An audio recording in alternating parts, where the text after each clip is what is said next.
ยายเอาอยู่บ่ยายสบายดีโอ้นึกว่าบ่มีไผอยู่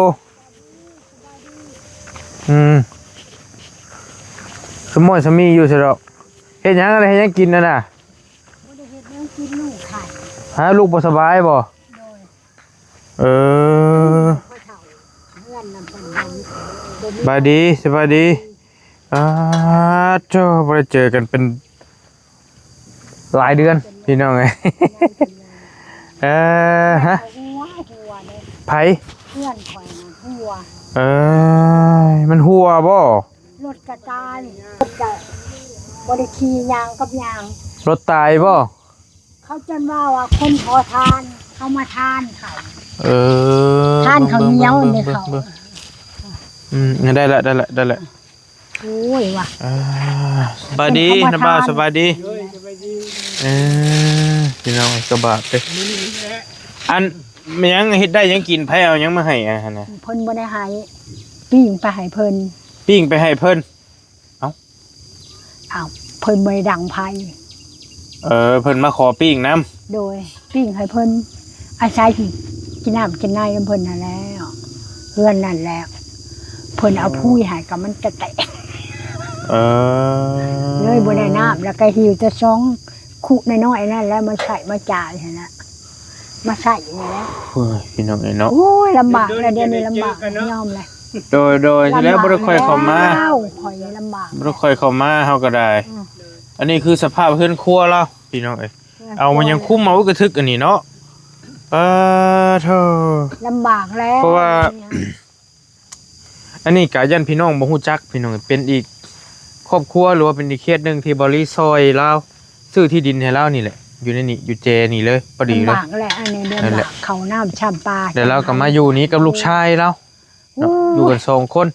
อยู่กับตูบนี่แล้วก็บ่ได้รับการช่วยเหลือหยังต่อเลยนะพี่น้องน้ำในฟืนไฟก็บ่มีเป็นปีเลยนี่เฮาซื้อที่ดินให้เจ้านี่เนาะ2 ปีอยากขอ2 ปี2 ปีแล้วบ่2 ปีแล้วเฮาอยากขอนี่เด้อลูกสาวบ่กะ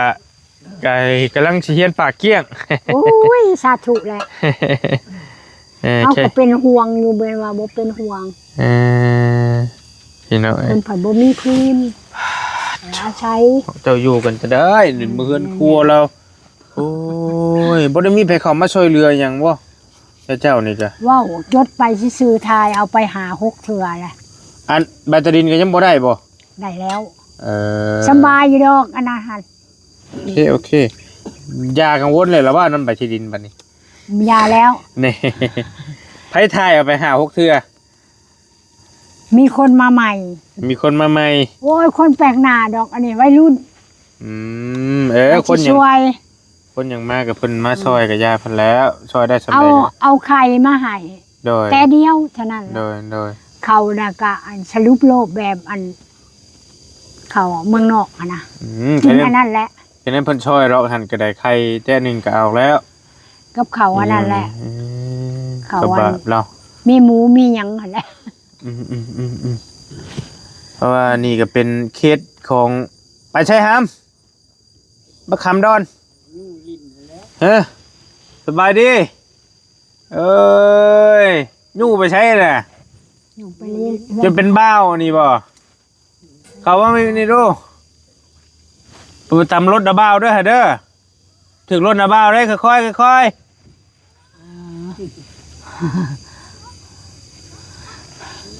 ถามหาเจ้าอยู่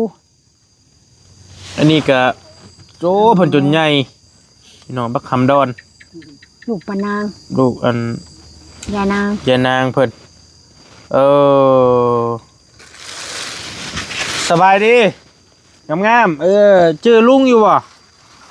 ฮะลุงซื้อว่าจะได้ซื้อได้เลยซื้อได้ว่าชื่อลุงฮะลุงซื้อจะได้ซื้อบอลลี่แมนบ่จนใหญ่บักคำในพี่น้องในที่บอลลี่ไทยเพิ่นตะกี้อยู่ต้นมะกะทันเนาะเป็นตุ่มบอลลี่เดี๋ยวนี้2 คนขอเป็นตุ่มยังอ่ะนะตุ่มโม้หลายแนวตุ่มค่ะจนคนข้าเฮาเก่าแล้วมันก็ ช้ำ2นิ้วนี่สบายอะไร มันฮ้อนน่ะติ จักชวนใดๆบ่จักนี่ดิหลายคนนี่เด้เป็นตุ่มแบบนี้แหละบ่ได้บักใหญ่นึงช้ำ2นิ้วจนเขาเจ้าย่านเขาเจ้าว่าบ่มากะยาเด้อขอย่านเขาว่า โอ้ยยังติดบ่ หันเด้ในลูกหันลูกเปิดเป็นเบิ่งลูก คันแบบได้น่ะปาด ไปห้องหมอเขาก็บ่ ขออนุ บ่ ญาต มี นะ เงินให้เขา ซื้อยามาทาเอานี่ ยาก็จะเอายามาใช้บ่เหลีย เก้า ว เก้าเก้าเก้าเก้า เกาเอาติ เก้าเลยจะลงได้สำนี ยอมแหละยอมแหละยอมแหละ ลงได้2 มื้อนี่แหละ อืม แต่เก้าเลยโอ้ กลางคืนนี่หูเมื่อนี่โอ้หูเมื่อปุ๊บเลย เกาปุ๊บ เก้าอยู่หันแหละ เกาจนออกห้อน เกาจนคันติ โอ้ย เกาจนฮ้อนว่าซั่นซะ ห้อน หวาย เกาจนฮ้อน ถามหาอยู่ว่าไปแชร์ได้แล้ว กระบอก เขาว่านอนเลยนอนรับเลยถือว่าแล้ว อืม บ่มีหยังเก้าบ่ได้หยัง นั่งลงดูลูกชื่อยังก่อนเจ้าน่ะ ซื้อมันใช่ วันชัยคิดดื้อเลยผู้นี้คิดดื้อพี่น้องอลีเคยกะเคยสดเคยซอยเพิ่นอยู่แต่ก่อนห่วยพี่น้องเขาเบิ่งหลายเด้นี่บางหามนี่เป็น4 แสน5 แสนบ่จ๊ะในช่องมาลีฮะมันยังเฮ็ดลายถึกลายจ้ะน่ะมันยังน่ะเจ้ายู่ล่อไปเฮ็ดหยังอ่ะน่ะลูกไปหาลินคือจ้อยแท้ บ่มีหยังกิน โอ้บ่เป็นยุงกินเบิดแล้วบ่ฮะนี่บ่มีนักกินข้าวกับหยังซะมื้อแลงนี่ แก้วกับอันนั้นแก้วกับสิอันนั้นกินข้าวกับแจ่วปลาโอ้ยกระบะกระเบาะเด้พี่น้องเอ้ยเปาลี่ก็เข้ามาแล้วโอ้ยขนมก็เบิดแล้วนะบ่าวก็เฮ็ดจะได้บาดนี้เข้ามาบ่ฮู้ว่ายายเราสิอยู่บ่หรือบ่อยู่มีคนขายขนมอยู่บ่ในบ้านนี่เขาเจ้าขายอยู่ไส อยู่นอก อยู่นอกผู้ไกลอีกบ้านนี้ อาหารเจ็บหมูไหม มีหันเจหมูเอาเงินไปชื่อเอาเด้อเสร็จเด้อจะบ่าจะเอาให้เด้อไปชื่อแล้วไปแบ่งกันเด้อขนมกินเด้อนั่งลง กล้องแล้วได้ นั่งลงจบดีนั่งลงจบดีกินญาติกันเด้อบ่ให้ญาติกันเด้อน้ำตาจะเอาให้ไปชื่อขนมยังไง มันจะซื้อหมูได้ ฮะเอาเป็นยังมันชื่อบ่ได้มีแต่10,000บ่ใบ1,000ชื่อบ่ได้บ่ฮะเป็นยังมันสิชื่อบ่ได้นี่ชื่อได้นี่เอาเอาไปคนไปแบ่งกันเด้อโอเคขอบใจไปชื่อกินเด้อชื่อได้แล้วว่าทำน่ะฮะเอาอีกคนละใบเอาชื่อได้นี่เอาว้าวคือไปช่างที่ชื่อบ่ได้เดี๋ยวตีเป็นนมทุงละ2-3 พันก็มีไปแบ่งกันซื้อเด้อซื้อกินแล้วบ่ได้ซื้อมาฝากโอเคอยู่เพื่อนกับไผอยู่เพื่อนกับไผลูก เหมือนกับแม่ เพื่อนกับเมย์เจ้าได้พ่อไหมหรือบ่ฮะบ่ทันได้อยู่อยู่กับเมตู้ได้เป็นได้เมตู้น่ะอยู่เพื่อนอยู่ดีมีเฮงบ่เมตู้ก็ได้พังให้ถามน่ะอยู่ดีมีเฮงบ่เมตู้เจ้าน่าสิเก็บเงิน ปันกันได้จะเป็นเฮียเด้อลูกเด้อ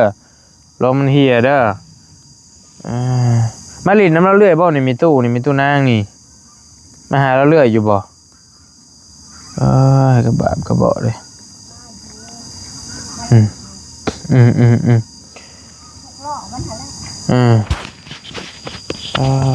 พี่น้อง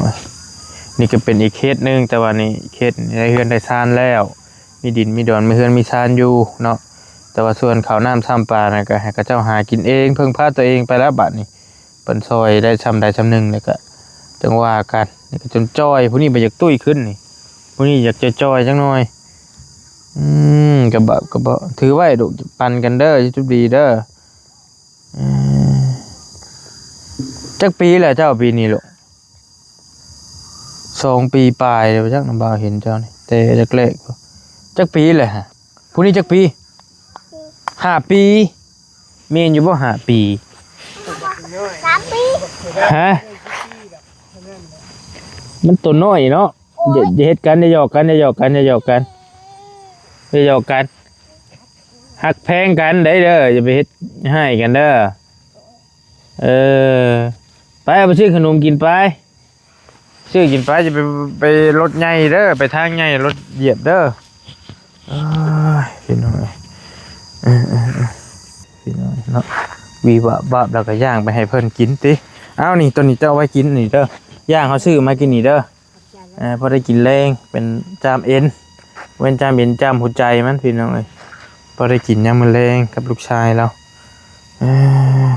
คนนี้จะคนย่างตลอด ย่างไปเลยตัวนี้มันย่างคือเก่าเจ้าแล้วที่ยายที่เก่านั่นแหละ ไปจนหลุดย่างมาแต่รักแปดนะเขาจนหลุด ไปเฮ็ดหยังเดี๋ยวนี้คือเก่าเก็บกระป๋องคือเก่าเก็บอันเก่าอะไรเด็กกระป๋องกระหากับมันจะเฮือนล้างงานเอายาขึ้นอีกบ่ได้ปะเอายาให้กินคืนนี่เอายาให้ลูกยาแก้ปวดแล้วก็ยาเป็นวัดนะเป็นเด็กน้อยแม่มันสูบเป็นวัดหันกับอันสลิดน้ำนั่นให้กินหมักสุ่มให้กินจังหวะไข่แน่ฮะ2-3 มื้อละไข่โดยสิเฮ็ดได้บ่จักเงินลำบากลำบนเงินก็บ่มีน้ำในเจ้าใช้อยู่ไสใช้น้ำปลาไม่ทำปลาอันพวนใส่น้ำเพิ่นติใช่น้ำเพิ่นเท่าไหร่เพิ่นก็บ่ได้เว้าได้ตื่นมาเฮาก็ไปต้มข้าวหมกข้าวหมูข้าวเป็ดไก่ให้เพิ่นตอบแทนในนั้นแหละก็ได้ข้าวแห้งมาจะพุ่นก็เอาให้เพิ่นอยากได้น้ำเพิ่นกระบอกเลยพี่น้องจะได้เนาะเขาเขากันในทิพย์มันก็เขาเย็นได้ไม่เท่าเย็นกะยาวิทย์ข่อยก็กินกับลูกข่อยแล้วยาดอกอื่นได้ข้าวแห้งมากก็อุ่นหมดเลยคืออันนี้แหละกระตูบเราอยู่มองเราอยู่นะพี่น้องแล้วตูปัวมองอยู่กับจังมันสิทบมื้อใดบ่จักลูกชายเราหัวแล้วฝนตกกะติโอ้ยหัวลังกะชีหัวขี้ลายก็มีลังกะชีก็ไข่แน่พอได้มุงทั้งอันน่ะถึงมันล่ะก็ไข่แน่ลังกะชีก็หัวติหัวหมดลังกะชีจักแพนอันนั้นจนได้เอาอันนั้นชามใหญ่โตนี่หั่นเด้หัวอยู่ทางในพุ่นแหละจักแพนสังกะสีเจ้านี่8 ฟุตบ่หรือ9 ฟุตอันนี้นี่บ่จักซ้ำนะมาเบิ่งก่อนนี่เอาผ้าบังเอานี่ผ้าเยื่องนี่ผ้าบังไว้บ่บังก็เอานั่น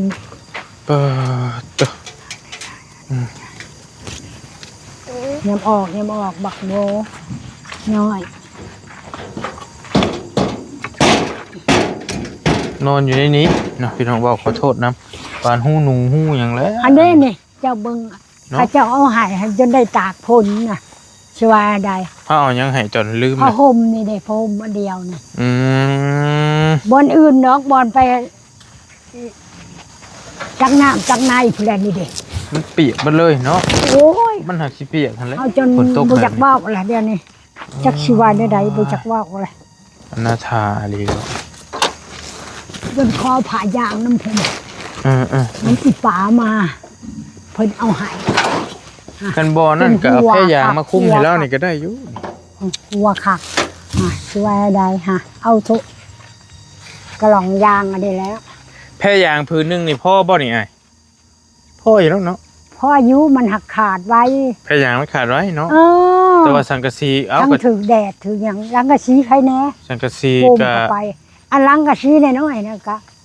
มันมีแต่ตัวเก่าเบิดนะสีดำแผ่นนี่แหละพี่น้องสีหับแผ่นไปนั่นแหละปะแต่9 ฟุตเบิ่งตัวยาวสุดนี่แหละอยู่กัน2 แม่ลูกแล้วพี่น้องเลยเป็นไข่เป็นขาบ่เป็นขาเพิ่นก็บ่ได้กินข้าวน้ำจะเอาใช้จะกินยาชุมือนี่ เพื่อนนั่นอันเพื่อนบนค้าเล็กหันก็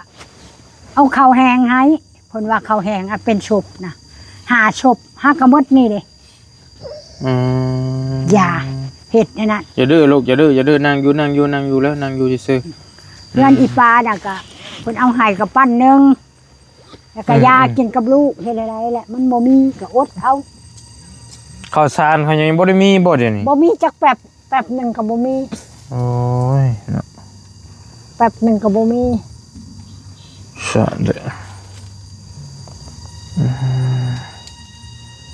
พี่น้องอยู่กัน2คนละ 2คนก็นี่ อาถาแล้วเฮ็ดจะได้อยู่แบบใดก็เฮือนซ่านก็ได้พี่ตะไผนี่ก็ ข้าวเจ้าอันเพื่อนหลังอันบ่เฮ็ดอันโยมนั่นก็ให้ถ้วยหนึงถ้วยใหญ่ๆอันนี้แหละหุง3เทื่อหุงอดเอา อืม วัดจนขาดนะว่าไงใจ แล้วมันบ่มีจำเป็นแล้วบ่ได้เว้านั่นนี่เด้อแนวคนบ่อนาถให้ลดแล้วสิขี่ก็บ่มีแนวนี้ละ รถล่างก็ตายบ่ ตายขลอปลาไว้เฮือนขอผ่าเฮือนอีปลากู ป่า อีปลากูนะปลาเนาะอีปลาพวนใช้น้ำเอาน้ำหายาแล้วไอ้ผลพายนี่แล้วมันบ่มีเนาะเห็นอะไร ย่างนี่ผู้ที่เดือนนี่ ย่างได้เดือนหนึงเลยเนี่ย อ้ายผู้ลูกเจ้านี่ก็ไปเฮ็ดเวียกอยู่บ่เดี๋ยวนี้ ไปคู่มือ ได้อัน บ่ได้อ้าย คือว่าได้50กะสมาคมมาบัดนี่2ศพ ได้บ่ได้ 40 ได้บ่ได้ ขอเขาว่าขอแหน่ข้าว5,000กับของกินแหน่ มีแต่มื้อนี้ เขาก็ให้ บ่ได้ไป บ่ได้ไปลูกไข่เลยบ่ได้ไปลูกบ่ทันเช้าเขาเห็นหมดเขาก็จนนั่งเบิ่งกับเจ้าขายเครื่องเขาว่าคนขอทานเขาก็เอาข้าวให้เขาเหลือกินให้แล้ว คนบ้านนอกบ้านนาไม่เป็นไรแหละ สะเด้อเนาะ บ้าเขาก็บ่เคยว่าสิถูกแบบมีจักเทื่อ แต่ก็ยังโชคดีนะพี่น้อง ยังว่ามีดินมีดอน แม่ อยู่ แต่ก่อนหันยาย ถูกเลย แต่ก่อนเราอยู่หันใกล้ๆตลาดโลกหันแหละบัดนี้เลย บ่มีแล้ว เพิ่นไปเฮ็ดจักปุกเคลื่อนใช่แหละอยู่หันจักเพิ่นเฮ็ดหยังอยู่หันว่า ปุ๊กบ่ได้ปุ๊กเฮือนน่ะเฮือนกับเจ้าแล้วเฮือนห้าเฮือนคนตายแหละพัดเขาว่าไปนอนได้บ่ร้านขอยตายว่ะตายก็ย่าขอยสินอนก็บ่มีบ่นอนคอดกระเตี้ยวแล้วไปเดี๋ยวนี้ก็เบิ่งผู้นั้นหายผู้นี้หายเชื่อมันนอนบ่ได้ว่าทิ่มมันอันแบบปวกมันยังมันคันหลายแล้วเขาบ่ให้นอนแล้วเขาให้เลิกไว้หั่นโดยเอาไปถิ่ม เพราะว่าแต่ก่อนหันเราอยู่อาศัยอยู่ที่ดินกระเจ้าเลย ของกระเจ้า วันนี้น่ะมี ของรัฐนะ มี รัฐมาเห็นแล้วก็แล้วเด้หั่นเด้ แม่บุญทวีเพิ่นซอยซื้อที่ดินให้พี่น้องเลยได้โชคดีไปเราก็ได้อย่างน้อยก็สิแล้วยังมีที่สุขหัวนอนว่าซั่นซะ โอ้ เพราะเขาเจ้าไล่บ่ได้ยุงก็เริ่มลายเนาะ โอ้ถูก จักเป็นหยังแม่นยา คันกินข้าวนี่กลางเว้นคือในซ้ำนี่หั่นต้องกะติบไผติบมันเขาบ่นอนโลด โอ้ยยาย เห็นแล้วมันยุงกิน แม่นหยังจำเป็นก่อนนี่คันยายตอนนี้เป็นข้าวบ่ข้าว เป็ กิ น นบ่ เขาแล้วก็เป็นอันลังเฮือนนี่ ลัง จำ กะ เป็น ซีบ่ ลังกะซีนี่แหละ เออ กับหัวห้าวนี่เฮาก็เฮ็ดไปนี่แหละเพิ่น ยามันก้อนหัวห้าวนี่เจ้าว่ายามฝนนี่คือมันสังกะสีเจ้านี่แหละเนาะ โอ้ย เปียก เอาอย่างนี้ได้หั่นเด้นั่งตากอยู่หั่นเด้เมื่อคืนคืนนี่เนาะคืนวานบ่ โดยห้ามโดย โอ้ยหมดอ้อยช้อยเลย โถพี่น้อง หมดจุดหนักของมันนะลังกะซีนี่แล้ว กับข้าวกินก่อนเนาะ เขากินนี่แล้ว น้ำใช่ อันนั้นนี่ บ่รีเบิ่งนี่ น้ำใช่นี่กับบริวารใดๆดอกพอเห็ดได้อยู่ได้อยู่ขอพล ขอเพิ่นมันก็ได้อยู่แต่ว่าเฮาเอาลายเกรงใจคือว่าอะไรแต่ว่าเพิ่นก็บ่ได้ว่าหยังเนาะ บ่บริวาร เพิ่นก็ให้แต่ว่าถ้าเฮามีของเฮาเองมันก็ง่ายโยมชวกรถอยู่นี่ ได้นี่แหละอยากได้อันคันสิไล่ก็มีลังกะซีแล้วเฮาก็ไปจังน้อยหนึ่งเพราะมันเป็นวิธีกับใครในไผมากก็ว่าแม่เท้าขอทายแน่ถ่ายได้เฮือนนอนขอได้อย่างนี้หั่นบ่แม่นชวมทาย บ่เชื่อเขามาเบิ่งแม่เขาก็มาเบิ่ง คัน เขา ซื้อ ก็ว่าวิด คันซื้อสังกะสีให้แล้วเจ้าเฮ็ดเองได้หรอวะสังกะสีมาเนี่ยเจ้าช่วยกันมุงได้เนาะ ได้มันหนังบ่มีไม้นี่ไม้อันพูดอันเขามัดขายนั่นแสนปลายคือว่า200,000คันมีไม้อันนี้เฮาไปตัดเนี่ยหันเขาก็ให้เฮา ไม่เป็นมัดเห็นบ่ โดยไม่เป็น ๆ ยาดอก มันน้อยๆนี่ได้เบาเลยจำมัน2 นิ้วนี่ได้แสนปลายมัดหนึ่ง มัดหนึ่ง มันมีเห็นอยู่ มัด6 อันค่ะ มันมีเขาเจ้า เม็ดหนึ่งนั่นแสนเช้า อืม อันตัวแสนอันตัวเม็ด50เลยแสนหา อีกก็แล้วแต่นะแล้วแต่อ้ายเอามาให้ว่าสิซะจะเฮา เฮ็ดได้เนาะเจ้าเฮ็ดได้อยู่ พอได้มุงพอกันฝนนี่นะ จักหอยหนึงนะ เออ เอาตะครึ่งหนึงแล้วก็ บ ยานะพอได้อันใครเนี่ยน้อยหนึงอันนี้แหละผู้นั้นให้อันนั้นผู้ให้อันนี้แหละบ่เลยบ่จักเมีย ทั้งหน้านี่น้อยหนึง แล้วก็ยุ่งหลายนะนี่แหละ จักแนวสิว่าเบิ่งเรานี่ก็ คอใหม่นี่แหละใหม่ก็เขานี่ ถือว่าเป็น ใหม่เป็นหมัดกะยามันดอกสันกะยามัน เป็นเคสเร่งด่วนอีกแล้วก็จะ เสาก ระบะ ให้ ให้ ก็เฮาก็สิขอแล้วขอผู้นี้แล้วขออีป้านี่แล้วเสาก็สิขอชีอันนี่แหล้ว อืม คันเพิ่นให้คันว่าบ่ให้เรียร้อยแล้วก็คันก็น้อยได้สักเครื่องสักของได้แล้วก็สิชื่อเอาเองสิอันบ่อยากได้หลายดอก เจ้าน่ะไปรับจ้างซักผ้าบ่ให้ ซัก ถู เครื่อง บ้านให้กับเจ้าติคือเก่าแล้วติ คือเก่าว่านั่นแหละได้พ่อกระป๋องก็เก็บกระป๋อง ขาย ขายแลกเข่าเขาหั่นแหละเขาว่าโอ้ย เขาได้ซื้อข้าวกินไปวันๆเนาะ โดยก็ได้ซื้อเขากินแต่ว่า เป็น กับอันการบ้านการเมืองนี่แหละมันดูร้ายแหละ คนตายเขาเก็บน้ำเจ้า โอ้ยบ่ได้เว้าคนก็บ่สิคันได้100,000นี่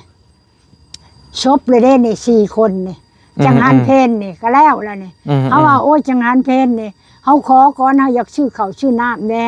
โดย กินเขาว่านั่น โดย เขาก็โยบายกับติดหนี้เขาเลยใน40,000ขาดจังหันเพนน่ะบ่ติดเจได้อยากกินนี่แหละมันไปบ่ได้มันบ่มีผู้จ้างจ้างเขาก็อยากให้จ้างถูกได้10,000 กีบ20,000 กีบแล้ว เงินบ่วีเอาให้ค่ะสุดก่อนค่ะผัดคนตายมาผัดจัง เฮานี่บ่ โดยวีเอาให้สุดก่อน ตอนใด นั่น วะ แล้วก็ให้จังหันเพนเขาแน่เอาหิ้ว จะ กู มาย าลูก 3 คน บ่นะเฮาบ่ได้มา จะได้มานะ เฮาเห็นเจ้าแต่เฮือนน้องมันนั่งมะลิ เออ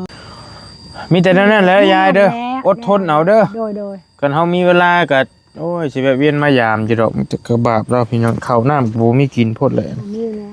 โอ้ยนี่เด้ หาหลับจ้าง อืม นี่แหละพอได้กินได้มา ย่างชีนนี่ก็ย่างไปให้เขาเจ้า ให้ เพราะ เพิ่น ว่า นี่แหละเพิ่นให้ตอนหนึงก็ให้ลูกกินมัน เพราะว่ามันงัว ให้ได้กินตัวนั้นก่อนพี่จับอันนั้นเฮา บ่ ซื้อมาย าก ให้ ดอกประแดก แล้วก็แล้ว เพราะว่าบ่อยากกินหลายอย่างมันเป็นอันตรายน้อยๆหนึ่งนะตัวเองเป็นตุ่มแน่ลูกก็เป็นตุ่มแน่แหละได้เดี๋ยวเพิ่นให้ ก็ ป้าบอกไป เอ้าเฮาสิเอาเงินไว้ให้ไปซื้อหยังกินก่อนเด้อยายเด้อ โดย ๆ ใจละลาย ๆขอบใจบ่เป็นหยังสู้ๆเด้อ ใจเด้อให้หั่งให้มีกว่าเก่าเด้อ โดย มันคำก็ให้ไหลมาแต่มื้อนี้บ่ให้ไหลแต่มื้ออื่นเบ้อ โดย โชคให้มานให้ โด เรา ย ด้วยเด้อลูกกายคูณให้คำ สาธุเด้อกระบะเราพอได้เข้าให้จักสอบก็โยดไปแล้วเติบอยู่ดอก โอ้ก็ได้ละดูเดือนปลายคัน สังกะสี ว่าบ่ประหยัดอีหลีแหละนะ แต่ว่าก็เราเองนี่ก็โชคดีนะเพิ่นได้ซื้อที่ดินให้ก่อน โอ้ ก่อนเพิ่นสิไล่ อัน คันชั้นแล้วถึงเจ้าครับมันมองอยู่ เรื่องนี้มันว่าเพิ่นนี่ก่อนทับอิฐก็มันบ่สำคัญหยังดอกเอาสำคัญแต่ว่าบ่มีบ่อนอยู่สิเป็นบุญใช่ แม่น ทุก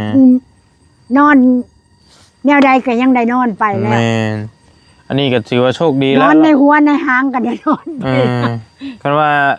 ถือเพิ่นบ่ช่วย อยู่ ชื่อให้เจ้าตะเกียนเพราะเจ้าสิไปอยู่ใช้แบบ แล้วเขาหายย้ายแล้วสิไปอยู่ใช้อีกได้ไหม แม่น ว่าบุญยังพอมีอยู่เราก็ได้ โอ้ยบุญ เออ บุญเจ้าก็ แต่ มี ว่า คือกันนั่นแหละ มันก็อยู่ยาก เจ้าบ่นั่นแหละ นี่แหละ โอ้ย พัดชนแน่อยู่ใกล้ป่าอยู่แถวนี้ก็เป็นป่าพี่น้องเอ้ยเนาะทางหลังนี่ก็เป็นป่าอยู่นี่ก็เป็นดินอีกแปลงนึงนะอันนี้ก็เนาะ อันนี้ก็อันหนึงหักเราบ่ได้มาจักเทื่อ งูเงี้ยวลอยมาอยู่บ่นี่ บ่มี เออ ขี้เข็บแมงงอดอัน เพราะว่าเราเอาน้ำไม้เปลี่ยนคักอยู่ มันขึ้น นี่คักอยู่ก็ท่าอยู่ มันขึ้นในเฮือนซื่อ อืม ๆมันจังขึ้นมาคันว่า ไปแน่ๆเด้อสระยายเด้อมันค่ำนะเฮากับ โดย เมื่อป้าก่อนเด้อบัดนี้เด้อ โดย อยู่ดีมีแฮงเด้อสู้ๆไปก่อนกระบะกระเบาะเด้พี่น้องเอ้ยเอาสบายดีเด้อสบายดีเออ ขอบใจเลยล่ะ ขอบใจบ่เป็นหยังเนาะขอบใจเด้ออ้ายเด้อเมื่อน่ะเด้อเอารักษาสุขภาพแน่อยู่ดีมีแฮงอยู่สองแม่ลูกเราก็ได้โอ้ยหัวจะไข่งามแท้นี่แต่ต้มไก่มันจะบ่คักแท้เด้นี่เนาะตัวเป็นดินแหลมๆบ่เลยซื้อให้เราตอนน่ะถ้าจำบ่ผิดนี่ราคา 40,000เด้พี่น้องซื้อให้เรานี่เป็นดินปลายๆมันซื้อไอโซเฮานี่แหละนี่ดูพี่มิมมันนี่ก็เป็นดินถุงเงินแหลมอยู่พุ่นก็บ่ได้ใหญ่หรอกแต่ว่าก็พออยู่พอมีสิสุขหัวนอนว่าซั่นๆเราก็ได้ถือว่าเป็นเคสเร่งด่วนอยู่ได้ยายแล้วนี่ก็แต่กระบาบเราบ่ได้เห็นแล้วก็โอ้ยพอได้สังกะสีได้ข้าวน้ำให้เรากินนี่ก็ไข่อยู่ดอกไปแล้วจังว่ากันอยู่ดีมีแฮงพี่น้องโชคมาร่ำรวยเด้อบ๊ายบายเนาะแล้วจังว่ากัน